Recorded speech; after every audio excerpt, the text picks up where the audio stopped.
Mental Health is a Lifestyle podcast is not a substitute for a relationship with your mental health professional. Oh, hello once again, family. Back to another episode of the Mental Health is a Lifestyle podcast with your girl, Andrea Wise Brown. So please click this little bell up here, click this subscribe button, and then click that bell so that you get the notification every time a new episode comes out. All right? Okay, because you know we are family, and I'm going to be dropping the jewels to help you keep your mind healthy and strong. Okay, so family, here we go. We are back for part 2 with Dr. Nicole O'Barto-Trainer. You know, this was something that I learned recently. Just wanting to know your thoughts on this. What is it? Is it fecal microbiome transplant? Yes. Yes. So I'm wondering, do you believe in FMT? Because when we kind of talk about, probiotics, right, and choosing these foods to make sure that we keep that wall strong, right, adding good bacteria with the balance of the bad bacteria, keeping the wall strong. So then I've learned this new thing. I've learned about FMTs. So do you want to explain what it is, and then you can tell me if you agree or not? Well, so what I've seen about this process is that when somebody has like pretty severe dysbiosis, which is complete like dysfunctionality within the gut, right? So their gut has been, they have severe dysbiosis, which is an imbalance of the gut microbiome at a pretty severe level, right? Which is impaired functionality. So the entire system needs rebuilt. Okay. So, well, and let me wait. Hold on, Dr. Nicole. So this could show up like having irritable bowel syndrome all the time, or maybe not being able to tolerate foods, always having pain in the gut. Like, so these would be maybe some symptoms of you saying, the stomach being off.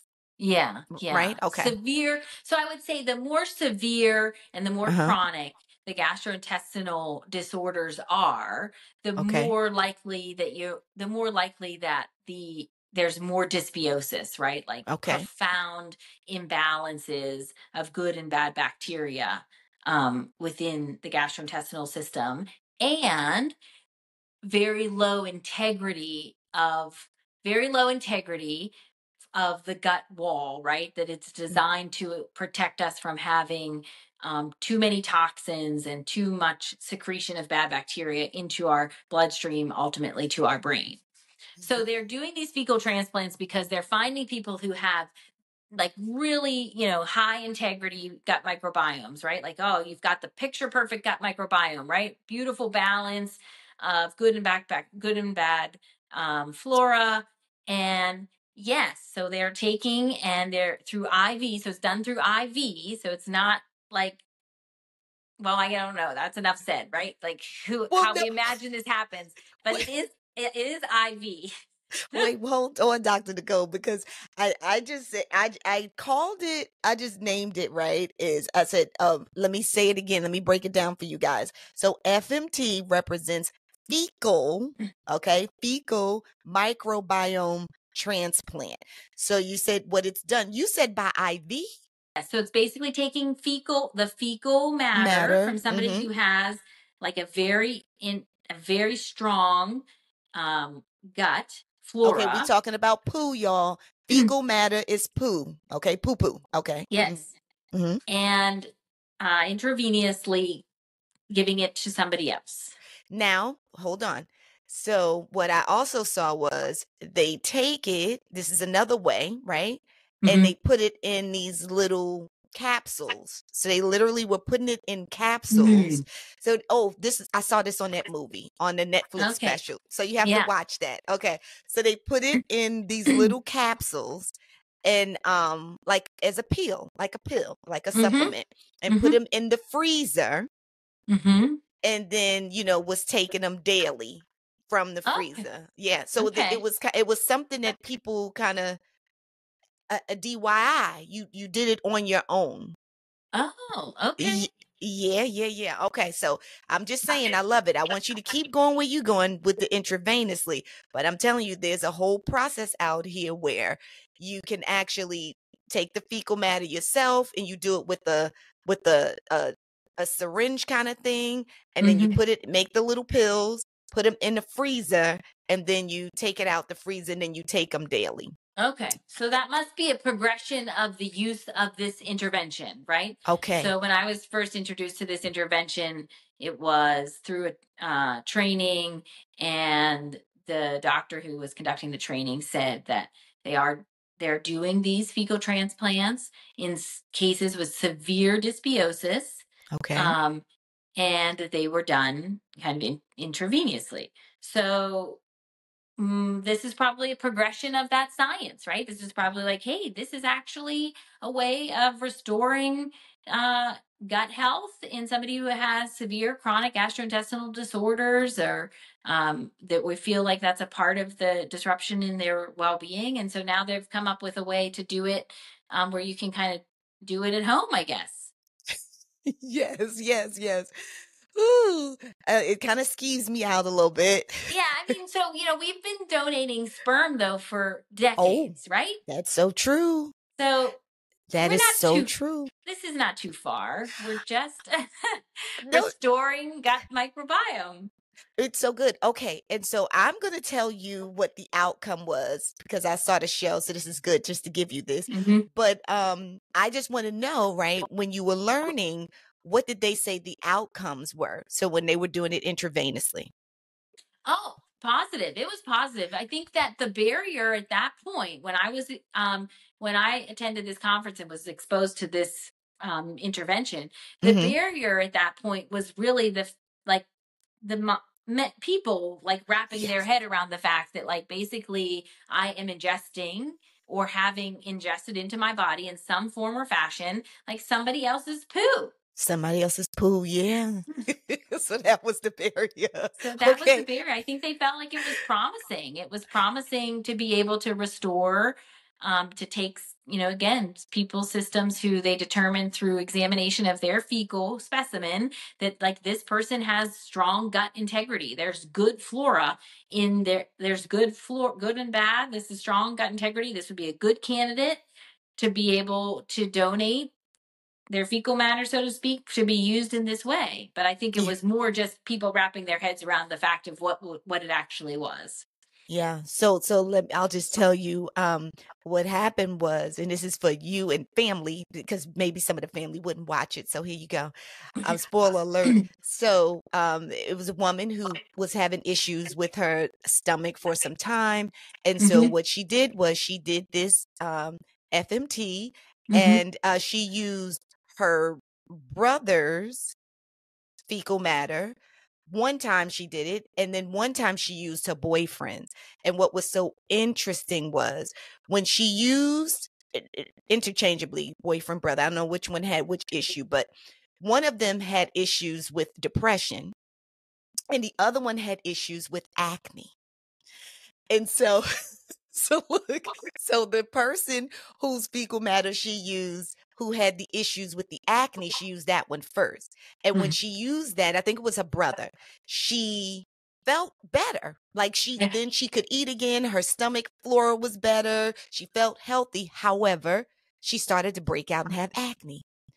So then she stopped using his, and then she used the other person's. I guess that was the boyfriend or I don't know which one, but whomever that one was, he had issues with depression in the past. And so bouts of depression. And as soon as she started taking the pills with his fecal matter, she started to become depressed. I thought that was so interesting, but it also just proves how, and we know that our fecal matter comes from, it's kind of like our report card from what is going on inside our body, the foods that we're eating and what's going on in our stomach. So I just thought that was freaking amazing, and a testament to how your brain really is connected to your body, meaning like emotions, your gut. Yes. Yes, that was so good. And they did the same thing with mice, Yeah. where they injected them, and they pretty much had, it was the same thing. It was consistent. And I loved, it was amazing. But go ahead. Sorry. Yeah.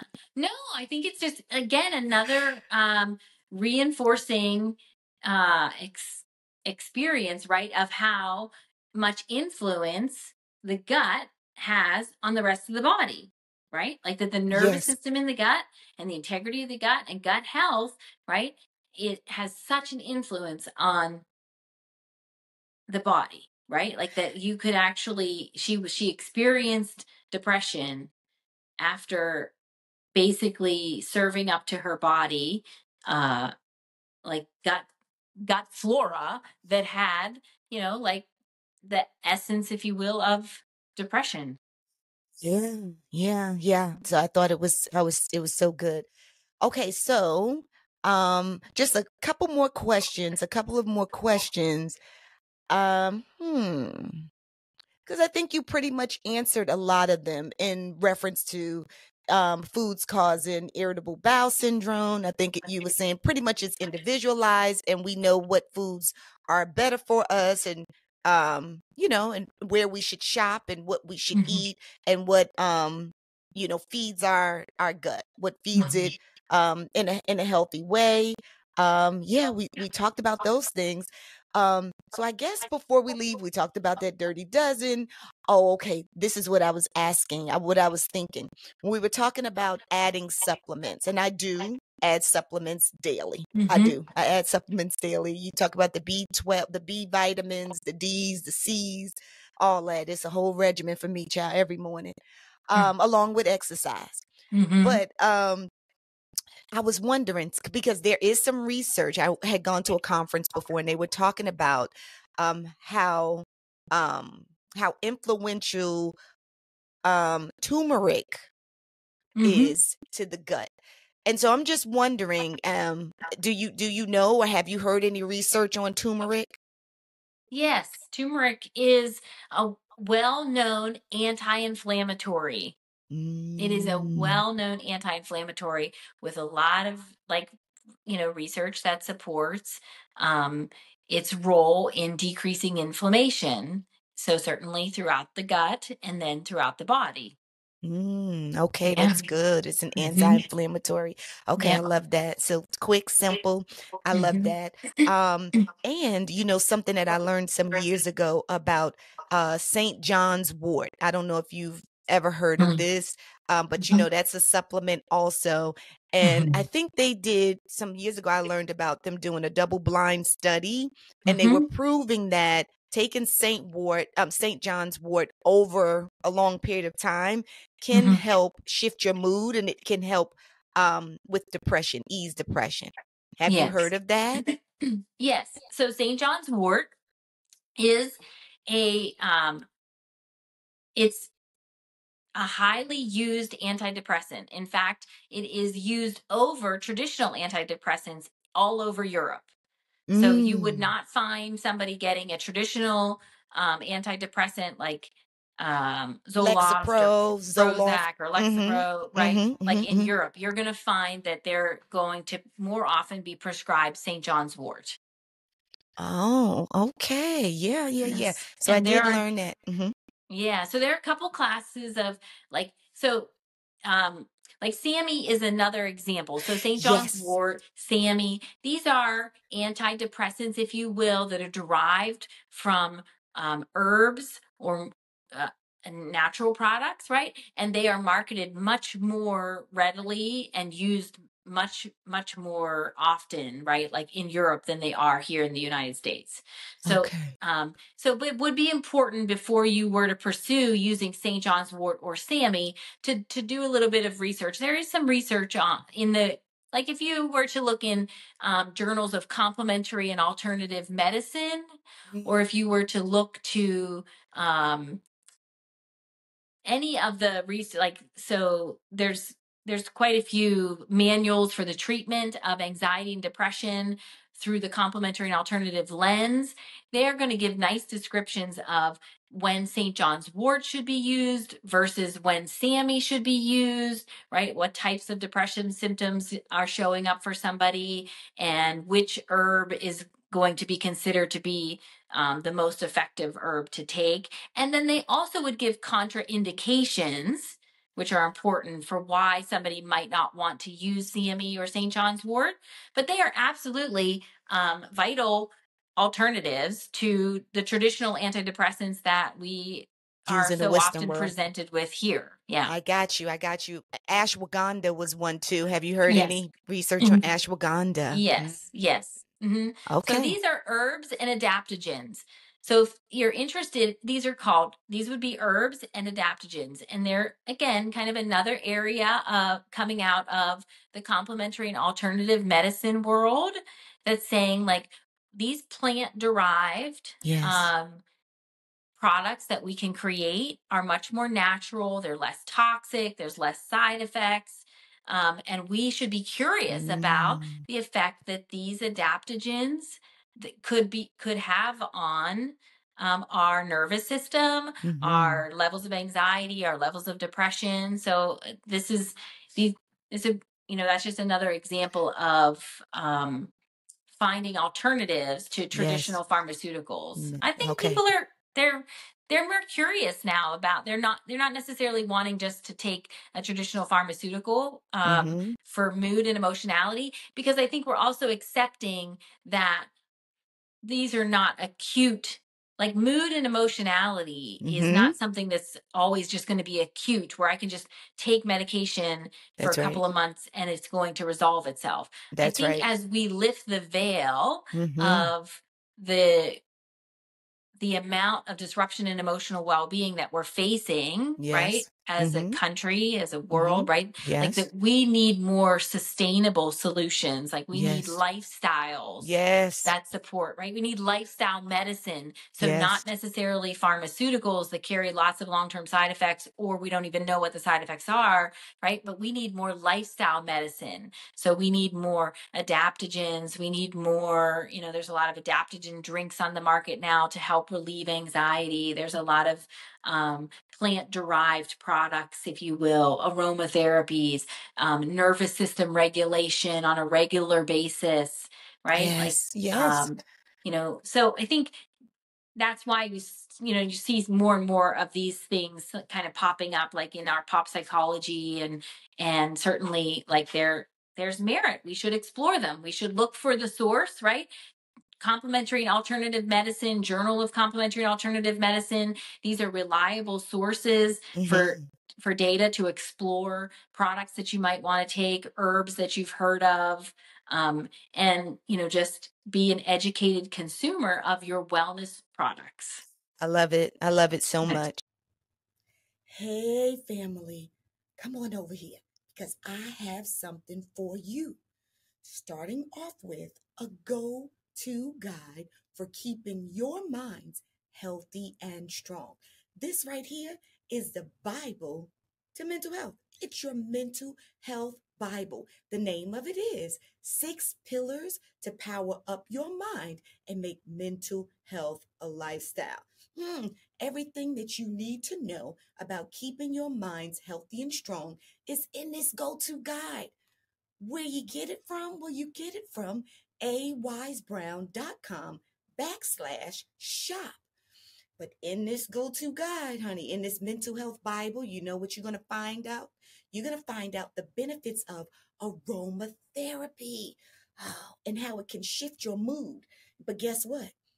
You don't have to go any place else to look for your aromatherapy, because your girls got you, okay? You can get some aromatherapy here. This is aromatherapy is in this candle. This is called a slice of happiness. It makes me tingle, like literally makes me tingle.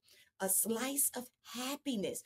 This is a cruelty-free candle with no parabens, no formaldehyde, and no known suspected carcinogenics. Now, you go out here and you find these candles that smell good, but are they good for you?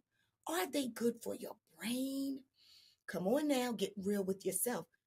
Well, this one smells delicious and it's good for you, made with essential oils. It's a soy candle. Amazing. You can burn it, or you can just walk by and smell it. Lord have mercy, it's so good. Okay, so that's your candle, your aromatherapy, which raises the dopamine in your brain. That's your natural feel good neurotransmitters in your brain. All right, y'all. And I'm a part of you. You're a part of me. We are a family. We got hoodies now, and these are unisex hoodies, and they wear well, they wash well, and they feel so good. So you can wear them over your clothes, you know what I'm saying, and look dope, or you can wear them as your clothes with nothing under them, which I like to do often. And when you travel everywhere, I mean, every time I wear them, I'm moving around. People are always asking me whether I'm traveling, going to the supermarket. What's that? Who's that? And I'm like, mental health is a lifestyle. Because see, this is on the back. Okay, they come in white and they come in black. I'm like, join the family. Mental Health is a Lifestyle podcast. So there you go, family. Don't you ever say that I ain't give you nothing. You get all of these things from awisebrown.com/shop. All right, I got your goods. I got you. You don't have to go anyplace else. I'll see you on the other side. Okay, two more questions. Sure. So, when we speak about, okay, foods Mm-hmm. that help you during these two stages. Mm-hmm. So one of them would be PPMD, Mm-hmm. and the other one is menopause. Mm-hmm. So I'm just wondering, right? When we talking about mood shifts, for people who suffer from, PPMD, where it's not a full-on depression that they've had all the time. However, they may, experience some depressive symptoms. They may have a low mood. So I was just thinking about I don't know, maybe some foods that, maybe would be best to eat during that time to kind of prepare yourself, because I'm all about being proactive. And I know we have talked about foods. So if it's the same foods, then Dr. Nicole say the same foods. But then I know the same thing, on the other end of it, going through menopause also, there's a lot of changes. There's an increase in anxiety, and you have some low mood, some depression that you're going through, which is just a period, in life also. So I was just wondering, like, I don't know, do some foods come to mind that kind of could help with, I don't know, the regulation of your moods during that time? Or do you feel like we've already kind of talked about all of those? Well, I think when we're talking about like the female cycle in general, right? Whether it be the Mm-hmm. menstrual cycle and PMDD, or we're talking about perimenopause and menopause, right? Yes. Like what we need to be talking about is the natural changes and fluctuations in the sex hormones, testosterone, Mm-hmm. progesterone, estrogen, right? Yes. And Mm-hmm. so one thing that I would encourage every woman to educate herself on is how during different seasons of her life, the sex hormones and the availability of sex hormones is changing, right? Throughout Mm-hmm. her monthly cycle or in different seasons of her life, like perimenopause or during menopause, right?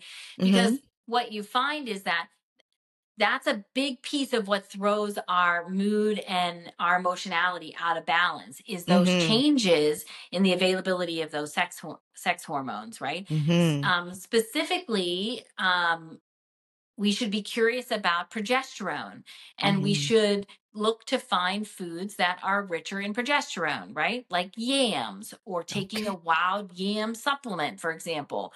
Um, Oh.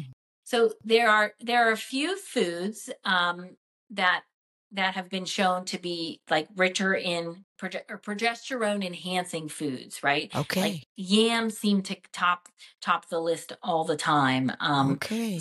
So I would suggest that if you find that, your period, like again, your menstrual cycle, we should Mm-hmm. all know our menstrual cycle too, because Mm-hmm. we would know then when, progesterone kind of falls away, or estrogen gets high, or testosterone, right? Like it would help us Mm-hmm. understand, put context around the mood and emotionality that we have, so that we could be a little bit more separate from it, right? And we could, Yes. we could be responsive instead of reactive, right? Like, let Yes. me Well, respond. proactive.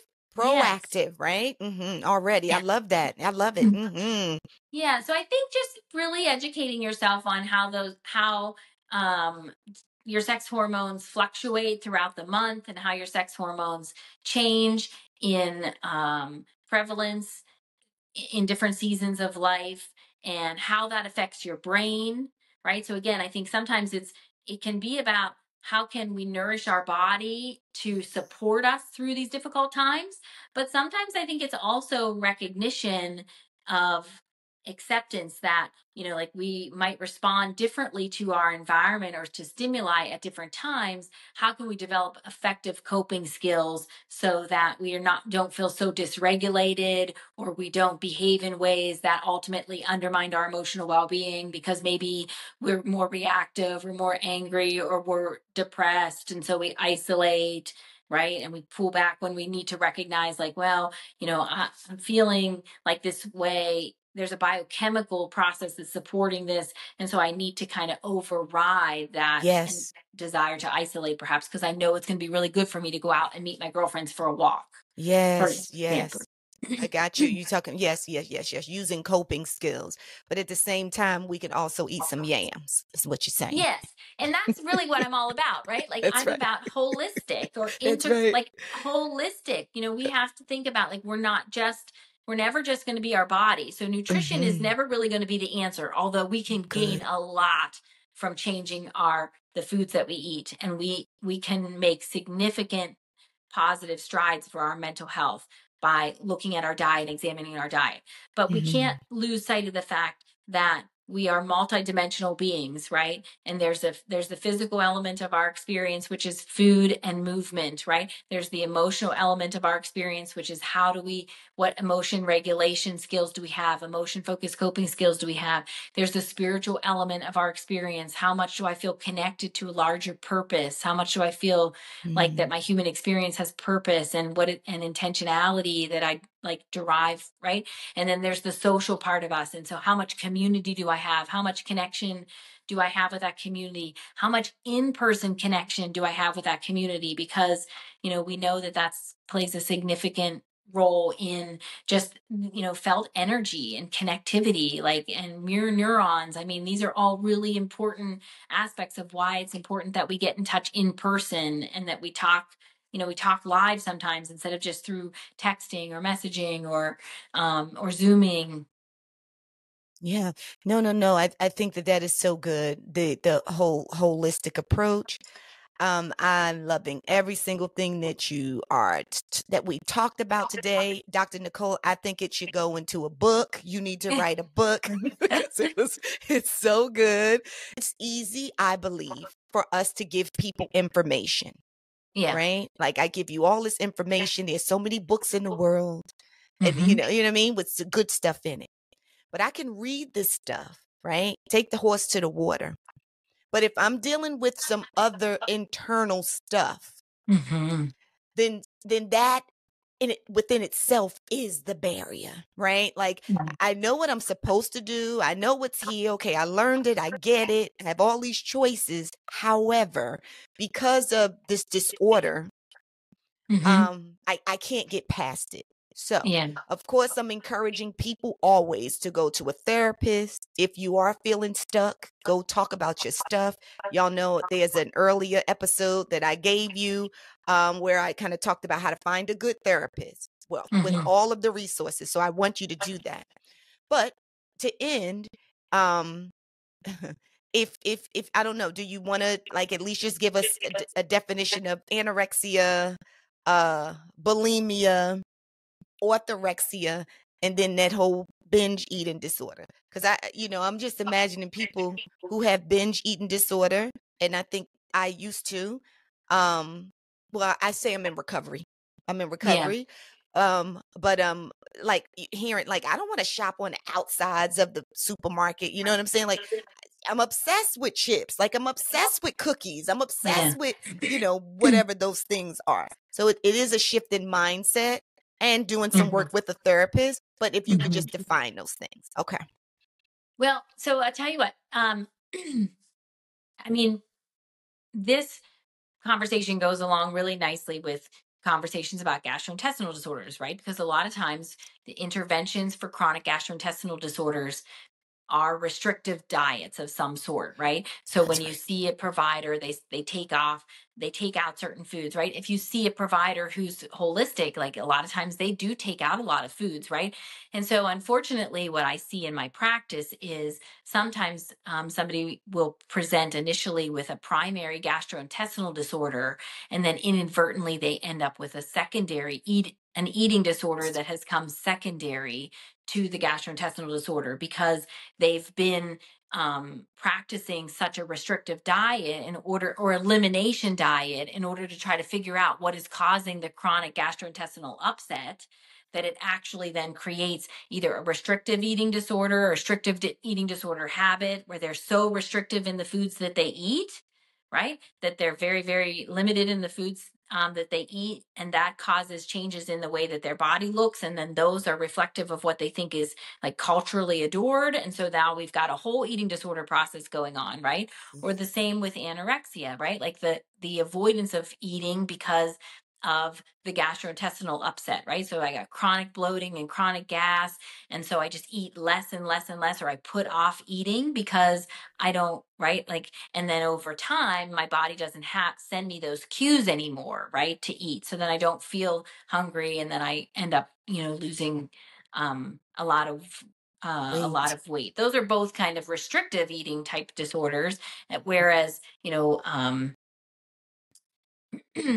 bulimia or binge eating disorders tend to have underpinnings more like like a psychological. They're Yes. so like they're more addictive processes, right? Yes. Mm-hmm. Certainly, like when we talk about like binge or bulimia, like where you binge and purge, right? Like Mm-hmm. these become kind of addictive processes, and their treatment um so the underpinnings are much more of an addictive process that you might Mm-hmm. think of, right? And Yes. eating disorders in general as an umbrella are often conceptualized as like addictive in some ways. But I think it's important to point out that sometimes you can arrive at an eating disorder because you engaged with an intervention that was for a primary health condition, right? Like I said, like IBS or chronic gastrointestinal, and then I'm given an elimination diet. In order to follow that diet, I've changed my mindset around the way I eat, or I've developed a really restrictive diet because I'm only eating these certain foods because my provider's asking me to eliminate a lot. And so we end up having kind of a secondary disruption, and secondary eating disorder kind of born out of a gastrointestinal disorder, is like kind of like how I like to say. Because I work with a lot of clients who come to me and they've seen a provider who've put them on a very restrictive diet. And Mm-hmm. now they're showing up to me and I'm assessing the situation, looking for mind body strategies that I can help to complement complement the diet, right? The lifestyle diet that supports the gastrointestinal. And then I'm discovering like, oh, well, we've got an eating disorder now. So, yeah. No, I know. So I just wanted to kind of end on, Yeah. to end on that, because it's not healthy to obsess over anything. And that's why I love when you say it's the holistic approach. Let's Mm-hmm. lean into it little by little. And then I'm always going to say, I'm going to say, go to a therapist to kind of help you Mm-hmm. process so that, you don't become obsessive with Yeah. either way, right? Right. Overeating, undereating, or what is this? The orthorexia, which is, what is that? That's making sure that you do everything, eating super healthy or making Super sure, healthy. Mm-hmm. obsessively healthy. That's right, because Mm-hmm. that's a disorder too. Too. So too Yeah. much of anything can be Yeah. detrimental to your health, right? And to your Yes. mental Yes. health. Yes, for sure. Okay, Dr. Nicole O'Barto-Trainer, thank you Oh, you're so welcome. much for your Thank you. time, for your expertise. Girl, you got it. Yeah, you need to put Thank this you. in a book because this was Oh, good. thank you so much. I enjoyed talking to you so much this morning. This was good. Okay, good. So I hope that you enjoy the rest of your day. So thank you, family, once again, for showing up to the Mental Health is a Lifestyle podcast. And I am so excited and cannot wait to see you next week on the next episode. Bye-bye.